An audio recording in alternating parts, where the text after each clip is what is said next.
আজকের এই ভিডিওতে আমরা তিনটা পার্ট শিখব। প্রথমে দেখব মাইক্রোসফট ওয়ার্ডে ফাইল কিভাবে সেভ করতে হয়।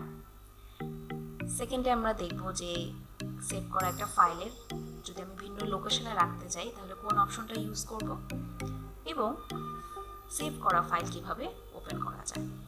তো প্রথমে আমরা দেখি নিই কিভাবে মাইক্রোসফট ওয়ার্ডে ফাইল সেভ করা যায়। ফার্স্টে আমাকে তাহলে একটা মাইক্রোসফট ওয়ার্ড ওপেন করতে হবে। এরপর আমি ফাইল অপশনে ক্লিক করব, ওখান থেকে সেভে ক্লিক করব। সেভে ক্লিক করলে একটা ডায়লগ বক্স আসতেছে আমার। এখানে কি আমি ফাইল নেম যে অপশনটা আছে এখানে এসে আমি একটা ফাইল নেম দিয়ে দিব, আপনি যে ফাইলটা যে নামে রাখতে চাচ্ছেন। সাপোজ আমি 456 দিলাম। এরপর আপনি ফাইলের লোকেশনটা ঠিক করে দিবেন। আমি ডকুমেন্টসে ক্লিক করলাম, আমি ডকুমেন্টসে রাখতে চাচ্ছি ফাইল। এরপরে এসে আপনি নিউ ফোল্ডারে ক্লিক করবেন।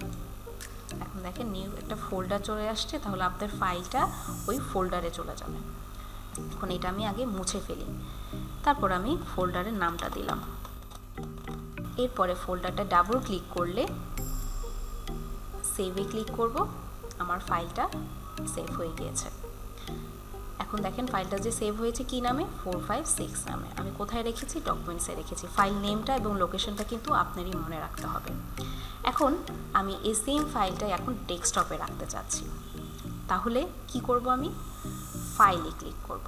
ওই ফাইলটা ওপেন থাকা অবস্থায় আমি ফাইলে ক্লিক করে সেভ অ্যাজ এ ক্লিক করব। এরপর আগে ফাইলটা যেহেতু আমার ডকুমেন্টসে ছিল, আমি এখন ডেস্কটপে রাখতে চাচ্ছি। সো ডেস্কটপে ক্লিক করলাম, আর ফাইল নেমটা আপনি চাইলে চেঞ্জ করতে পারেন। আমি 4567 দিলাম। আপনি চাইলে এখানে একটা ফোল্ডার ক্রিয়েট করে নিতে পারেন।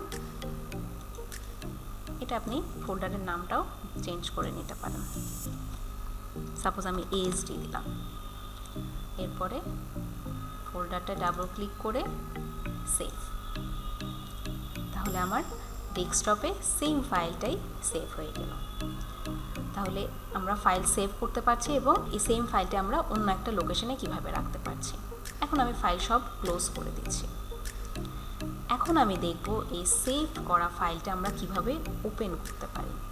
সেটার জন্য আমরা দুইভাবে ওপেন করতে পারি। একটা কম্পিউটার থেকে ওপেন করা যায়, আর একটা ওয়ার্ড ওপেন থাকা অবস্থাও কিন্তু আমরা ফাইল ওপেন করতে পারবো। সো প্রথমে আমরা দেখে আসি যে কম্পিউটার থেকে কিভাবে ফাইল ওপেন করতে পারি। তো আমাদের এক একজনের ডেস্কটপে অনেক সময় দিস পিসিও লেখা থাকে বা কম্পিউটারে লেখা থাকে।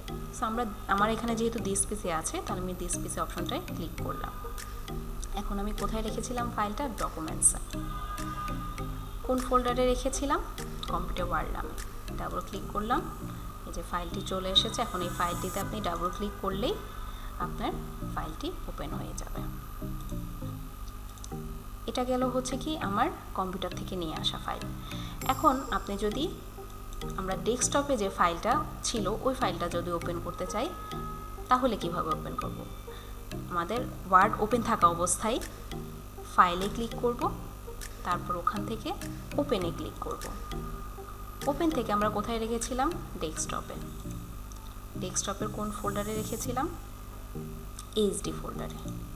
তারপর এই ফাইলটা ডাবল ক্লিক, দেখেন আমাদের 4567 ফোল্ডারটাও ওপেন হয়ে গিয়েছে।